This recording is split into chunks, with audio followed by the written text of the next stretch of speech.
नमस्कार, मैं हूं एम के सिंह और आप देख रहे हैं बाजार विश्लेषक। सवाल जवाब के इस वीडियो में आपका स्वागत करता हूं। पहला सवाल प्रकाश जी का है। ये एक प्राइवेट स्कूल में टीचर है और सैलरी कैश में आती है और अपने लिए ये बजाज अलियंस का टर्म प्लान लेना चाहते हैं। देखिए, यदि आप आईडीआर फाइल करते हैं तो उसके आधार पर टर्म प्लान ले सकते हैं और यदि आपके पास आईडीआर नहीं है तो आप नॉन स्टैंडर्ड इनकम प्रूफ जैसे कि क्रेडिट कार्ड की लिमिट, बैंक एफडी या फिर बैंक स्टेटमेंट के बिहाफ पर भी टर्म प्लान ले सकते हैं। फिलहाल आपको मैक्स लाइफ में नॉन स्टैंडर्ड इनकम प्रूफ के आधार पर टर्म प्लान मिल जाएगा। बजाज अलियंस में भी एक बार पता कर लीजिएगा, यदि वो नॉन स्टैंडर्ड इनकम प्रूफ को एक्सेप्ट करते हैं तो फिर आप वहाँ से भी टर्म प्लान ले सकते हैं। अगला सवाल जसपाल जी का है। ये जानना चाहते हैं कि 25,000 की एसआईपी पर एडवाइज़र को कितना कमीशन मिलता है। देखिए, कमीशन इस बात पर डिपेंड करता है कि आप कौन सा म्यूचुअल फंड खरीदना चाहते हैं। सभी फंड के एक्सपेंस रेशियो अलग होते हैं, सभी फंड में कमीशन भी अलग अलग मिलता है। मान लीजिए कि किसी म्यूचुअल फंड में 45 पैसा का कमीशन मिलता है तो 25,000 रुपये का 0.45% 112 रुपया 50 पैसा बनता है। ये 112 रुपया 50 पैसा एक साल का कमीशन है, तो इसे 12 से डिवाइड करने के बाद मंथली कमीशन निकल कर आ जाएगा, जो कि बनता है 9 रुपये 37 पैसे का। इसी तरह आप ईच इंस्टॉलमेंट का कमीशन कैलकुलेट कर सकते हैं। अगला सवाल रोहित मंडल जी ने पूछा है। 2 साल में पॉलिसी सरेंडर करने पर क्या 4 साल का सरेंडर चार्ज देना होगा? नहीं, आप जिस पॉलिसी ईयर में अपने पॉलिसी को सरेंडर करेंगे उसी ईयर का पॉलिसी डिसकंटिन्यूएंस चार्ज आपको देना होगा। ये चार्ज 5 साल के बाद नहीं लगता है। आप अपने पॉलिसी बॉन्ड पर देख सकते हैं कि सेकेंड ईयर का पॉलिसी डिसकंटिन्यूएंस चार्ज कितना है। अगला सवाल धमादीप जी ने पूछा है। रिटायरमेंट के लिए इंडेक्स फंड कैसा रहेगा? देखिए, रिटायरमेंट के लिए एनपीएस सबसे अच्छा ऑप्शन होता है। एनपीएस में एचडीएफसी के फंड मैनेजर का परफॉर्मेंस अच्छा है, तो यदि आप एनपीएस लें तो एचडीएफसी सेलेक्ट कर लीजिएगा। 14% तक का रिटर्न आपको यहाँ से मिल जाएगा।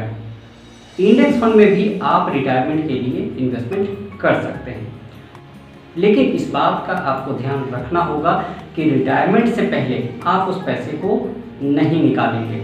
इंडेक्स फंड में कोई भी लॉक इन नहीं होता है, इसलिए ज़्यादातर लोग बीच में ही पैसे को निकाल लेते हैं। तो इस तरह की गलती या तो आप मत कीजिए या फिर आप एनपीएस ले लीजिए। एनपीएस में इस तरह की गलती होने के चांसेस है ही नहीं, क्योंकि उसमें आप रिटायरमेंट से पहले पैसा नहीं निकाल सकते हैं।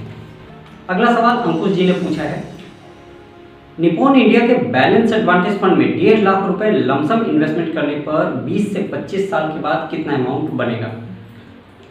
देखिए, 10% के हिसाब से 25 साल में लगभग 16 से 17 लाख रुपए आपके बन जाएंगे।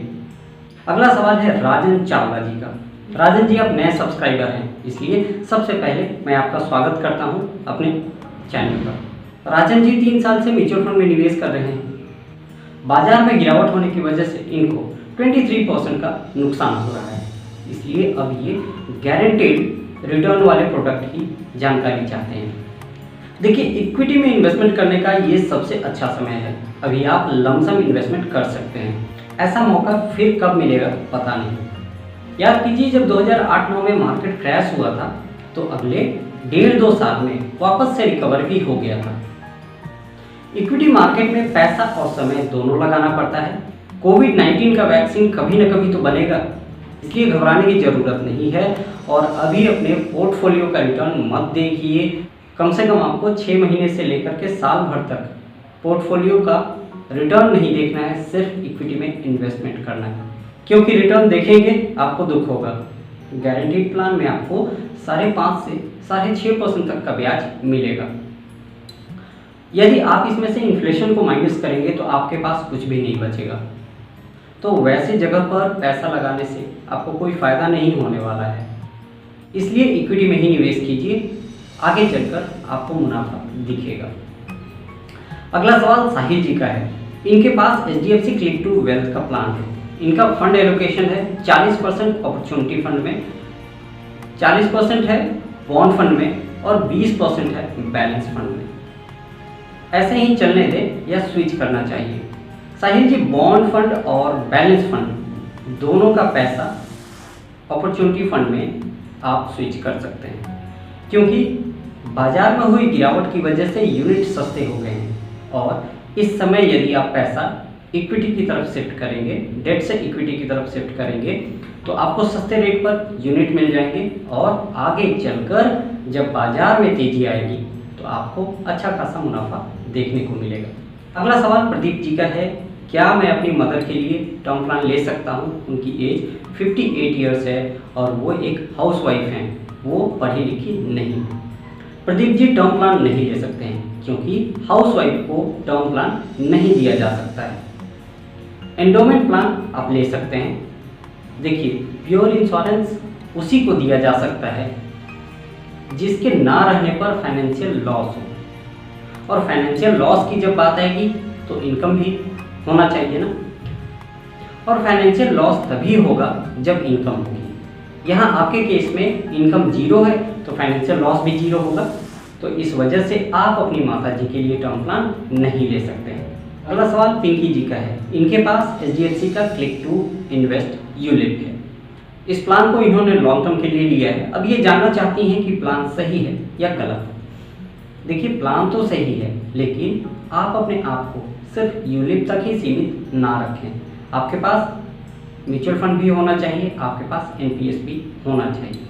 म्यूचुअल फंड और NPS के ऊपर वीडियो बना हुआ है, डिस्क्रिप्शन बॉक्स में उनका लिंक आपको मिल जाएगा। अगला सवाल आर्या सिंह का है, max life monthly income advantage plan का PDF मिल जाएगा क्या?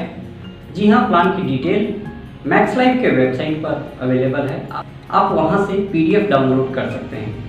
अगला सवाल एहसान उल्लाह जी का है, मेरा फ्रैंकलिन में पैसा डूब गया। देखिए, इतनी जल्दी नतीजे पर मत पहुँचिए। फिलहाल आप फ्रैंकलिन के डेट फंड से पैसा नहीं निकाल सकते हैं, लेकिन इसका मतलब ये नहीं है कि आपका पैसा डूब गया है। आपका पैसा मिलेगा और वो भी बहुत जल्द मिलेगा। अगला सवाल विजय जी का है, पेटीएम KYC के नाम पर इनसे 3500 रुपये का फ्रॉड हो गया। देखिए, पेटीएम KYC वाले वीडियो में मैंने ये बताया था कि यदि इस तरह का कोई भी फ्रॉड आपके साथ होता है तो सबसे पहले आपको अपने बैंक में फ़ोन करके कंप्लेन करना है, उसके बाद आपको FIR करना है, फिर उस FIR की कॉपी आपको वापस से बैंक में भेजना है। ये काम आप जितनी जल्दी करेंगे पैसा मिलने का चांस उतना ही ज़्यादा रहेगा। RBI का गाइडलाइन है कि इस तरह के फ्रॉड होने के 3 दिन के भीतर आपको कंप्लेन करना है, लेकिन मैं आपको एडवाइस करूंगा कि इस तरह की घटना जैसे ही आपके साथ घटे उसी समय बैंक में फ़ोन कीजिए, अपने डेबिट कार्ड क्रेडिट कार्ड को ब्लॉक कीजिए और उसके बाद FIR कीजिए। आजकल तो ऑनलाइन भी आप FIR कर सकते हैं। ऑनलाइन यदि आप FIR नहीं कर पा रहे हैं तो नज़दीकी के थाने में जाकर आपको FIR करना चाहिए और उसकी कॉपी आपको वापस से बैंक में या तो ईमेल के जरिए या फिर नियरेस्ट ब्रांच में जाकर जमा कीजिए। यहाँ एक बात का आपको ध्यान रखना है कि बैंक में कंप्लेन करने के बाद आपके पास कंप्लेन नंबर आ जाना चाहिए। कई बार ऐसा होता है कि लोग कंप्लेन तो करते हैं लेकिन उनके पास कोई भी कंप्लेन नंबर नहीं होता है, तो आप बाद में फॉलोअप कैसे करेंगे, कैसे ट्रैक करेंगे अपने कंप्लेन को?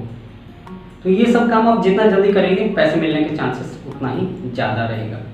अगला सवाल विजय कृष्णा का है, यदि कोरोना नहीं हुआ तो क्या पैसे वापस हो जाएंगे? नहीं, देखिए, प्योर टर्म प्लान और हेल्थ इंश्योरेंस का पैसा कभी वापस नहीं होता।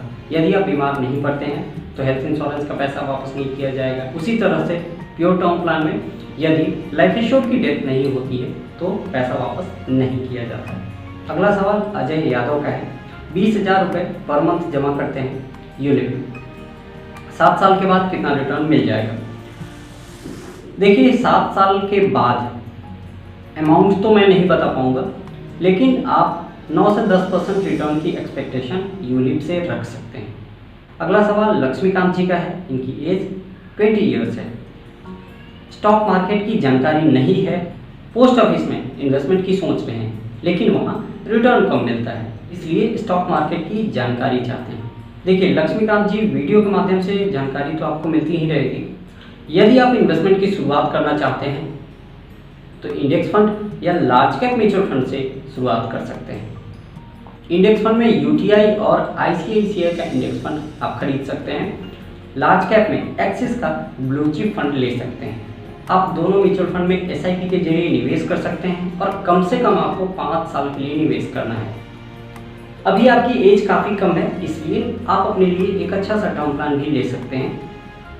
अभी आपको प्रीमियम काफ़ी कम देना होगा। प्लेलिस्ट में आपको इंडेक्स फंड और टर्म प्लान के ऊपर कई वीडियो मिल जाएंगे। म्यूचुअल फंड में इन्वेस्टमेंट करने के लिए ग्रो ऐप का लिंक भी आपको डिस्क्रिप्शन बॉक्स में मिल जाएगा। तो इस तरह से आप शुरुआत कर सकते हैं। तो आज के लिए दोस्तों इतना ही। यदि आपको ये वीडियो अच्छा लगा हो तो इसे लाइक और शेयर करना मत भूलिएगा, और यदि आप हमारे चैनल पर पहली बार वीडियो देख रहे हैं तो इसे सब्सक्राइब करके बेल आइकन को भी प्रेस कर लीजिएगा, ताकि नेक्स्ट टाइम से नए वीडियो की नोटिफिकेशन आपको मिलती रहे। आपसे फिर मुलाकात होगी एक नए वीडियो में। Thank you.